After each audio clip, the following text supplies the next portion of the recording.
Hopefully it's working. Got a little message signal there. My topic today is memory. And invariably, when I'm working with a client, we'll talk about stress response and the brain and what's really going on, especially when it comes to retaining information, thinking logically, making good decisions. And one of the things that happens when we trigger the fight or flight stress response is that the outer brain, so our hippocampus in the back, our prefrontal cortex, this whole apparatus shuts down somewhat. You're going to be in your reptile brain or your inner brain, your fight or flight brain, your brain that's there for survival. So when you're trying to remember information, but you've triggered the stress response, it's almost impossible. Because think about it, you're not stupid. You go to some function, you get introduced to someone, and 5 seconds later, you can't remember their name.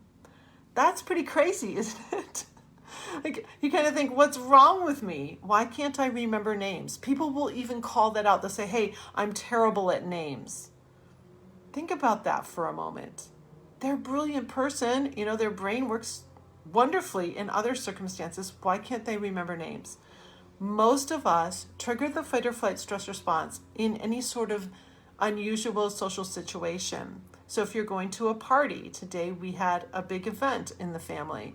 If you're going to class for the first time, if you're going to something new especially, but if you have social anxiety at all, it could be for any situation, a little family party or just a couple of friends coming over and they're bringing someone new and you get introduced and you don't remember their name. So most of us will trigger this fight or flight stress response when we're going to an event. Maybe it's like one of those hurry up and get ready things. And so that hurrying causes you to trigger fight or flight. Whatever the reason is, when you get there and you're introduced, you don't remember their name.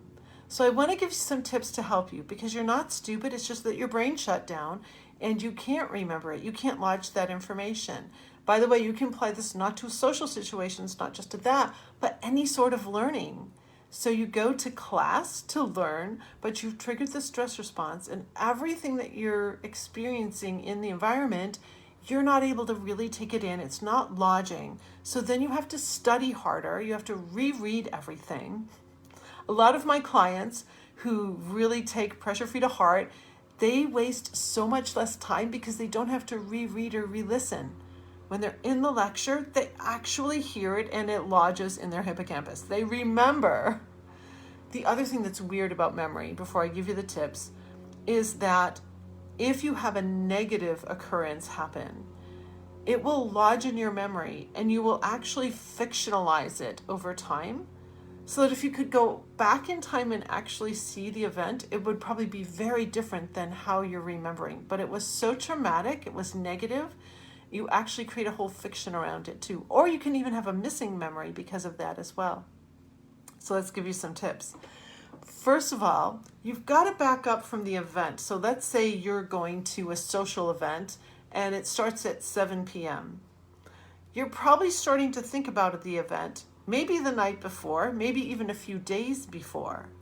So start watching for that. Start watching for any time you're starting to think about the event. And note if you're getting charged up and you're getting tense about it, or if it's very relaxed and in a couple of days we have that party over at Mark's house. So 7 p.m. party at Mark's house, right? So that's just kind of in your mind and you're very relaxed about it. If you feel a little bit of tension, chances are you're probably triggering stress hormones over the event, over going to the event. Maybe you're going to see somebody there. There's something going on there. So that's what you want to be on the lookout for prior to the event. And every time you start to think about the event and feel that tension, you need to use some pressure-free tools to not trigger fight or flight, even before you get to the party. Then the day of the party. So the day of the party, it's at 7 o'clock, but maybe you have your whole work day first. A great tool to use is double yellow line. So with a double yellow line, you imagine a double yellow line like down the middle of the road where you can't pass, and you stay in the thing you're doing.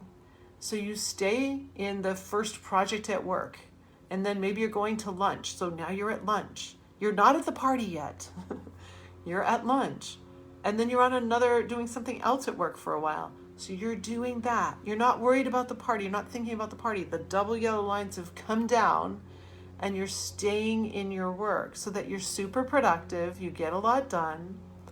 And then you go home, maybe you commute. So you're now in your commute. You're not at the party yet. Enjoy the commute. Maybe you listen to some music. Maybe you groove into some tunes, whatever it is. You get home and now you're preparing for the party. Most people start to amp up then. So watch that you don't trigger too much adrenaline. Keep your heart rate in a beautiful place. Maybe you need to take a couple of long, slow breaths to keep your heart rate in a really great place so you can have a great time at the party and remember everybody's name. So again, use plenty of pressure-free tools. Sometimes I have to stack several tools, especially if I'm going to a new social event where I might not know a lot of people. I might have to use a few different pressure-free tools to not trigger the stress response as I'm getting ready. So then you're driving over to Mark's house, right? You'll note, like, are you speeding? If you're speeding, you'll probably trigger the stress response. Knock your speed down about 2 miles per hour, and you'll actually settle your heart rate a little bit. It's a kind of easy tool, okay? So you get to Mark's house, and you're walking up the front steps. I've seen people get out of their cars at social events and like their dress is snagging on something and oh, don't forget the water bottle. Oh, like everybody's going kind of crazy, right? So see if you can gently get out of your vehicle, gently go up the steps, and without any sweaty palms, right? Because you keep using your pressure tools, you ring the doorbell and suddenly you're in Mark's house for the party. You're getting introduced to someone. Keep your abs relaxed. Keep a little smile. Smile's going to keep dopamine flowing. Meet and greet the person. And then here's a couple tools to remember their name. Say it back. So, hi Mark, I'm Elle, right? Say their name, say your name. Chances are, by the way, they're going to forget your name too. So then a little later in the party, if you have forgotten their name, be upfront about it and say, hey, I don't know if you remember my name, I'm Elle, and are you, and they'll say, I'm Mark. And then, okay, you make the connection again. So now you're good. So don't be afraid to ask again because chances are they've forgotten your name too. Most people do in social situations. So be the one that breaks the ice on that. It can be really great to do that. So keep using these tools. Again, maybe 3 days before, maybe a week before the event, however long you need, so that by the time you get to the event, you actually have a good time. You're not stressed out. You're not bringing your stressed self to the party. You're bringing your pressure-free self to the party. So you have a kick-ass time. You meet new people. You remember their names. They're so impressed you remember their name because nobody does. And you're creating wonderful memories that are actually lodging. So 5 years from now, you'll say, wow, what a great time we had at Mark's house that time. It's amazing to me. And I admit it to myself too, how many lost memories I have. Like seriously lost memories because I was too keyed up on adrenaline when I went to the event.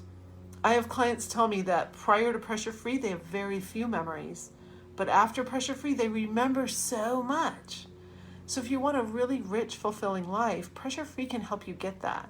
If you've never taken the pressure free course, I just finished with a client this afternoon. And so I have openings for about 3 clients now. I had 2, but now there's a new client has just finished, or client's just finished. So 3 new clients, I have openings for them. All you have to do is just go to speakwithelle.com, book a call with me. That is a free consultation. I call it the pressure-free strategy session, where we can identify some of your triggers right up front. And I can share and actually listen to you about what you need in order to take your life to the next level. And then I'll share anything you need to know about Pressure Free and how we can work together in my various programs. So have a great Pressure Free night, and I hope your next social situation is fantastic. We had an incredible family party today, a very special celebration for my middle son and his fiance, and I remember the people's names. I think all except one who I wasn't quite clearly introduced to. So I hope you can do that the next time you have a social situation too, and have a lot more fun and create some really amazing memories. Have a great one. Bye.